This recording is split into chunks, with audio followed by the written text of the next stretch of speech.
Fact finding committee की तहकीकात अमल के दौरान महकमा तालीम के हालिया कॉन्ट्रैक्ट खाली असामियों पर भर्ती होने वाले मुतादिद उम्मीदवारों की डिग्रियां मशकूक पाई गई। मशकूक डिग्रियों को मुतालिका इदारों और बोर्ड से वेरीफाई करने का फैसला। तफसीलात के मुताबिक केच में महकमा तालीम के खाली कॉन्ट्रैक्ट असामियों पर मुस्तरद उम्मीदवारों की शिकायत पर मुबैना बेज़ाब्तगियों की तहकीकात का अमल डिविजनल डायरेक्टर लोकल गवर्नमेंट के हाल में जारी है।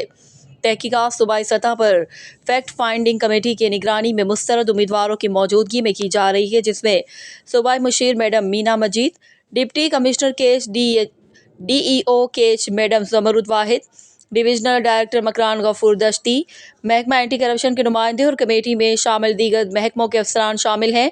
तहकीकात के दौरान म्यूनसिपल कॉरपोरेशन तुरबत और यूनियन कौंसिल सतह पर मुतादिद ऐसे उम्मीदवारों के नाम सामने आ रहे हैं जिनके परसेंटेज इनकी डिग्री मार्क्स से ज़्यादा हैं या कि फेक डिग्री बना करके अप्लाई की गई है, जिनके नाम फाइनल शॉर्ट लिस्ट में डाले गए हैं। ज़राए के मुताबिक कमेटी ने मुस्तरद उम्मीदवारों की शिकायत बमा सबूत के साथ मुतालिका इदारों बोर्ड से उनकी डिग्रियों की वेरिफिकेशन का फैसला लेने का इंदिया दिया है। इत्तला के मुताबिक फैक्ट फाइंडिंग कमेटी शिकायत करने वाले उम्मीदवारों की मौजूदगी में तहकीकात का अमल जारी रखे हुए हैं।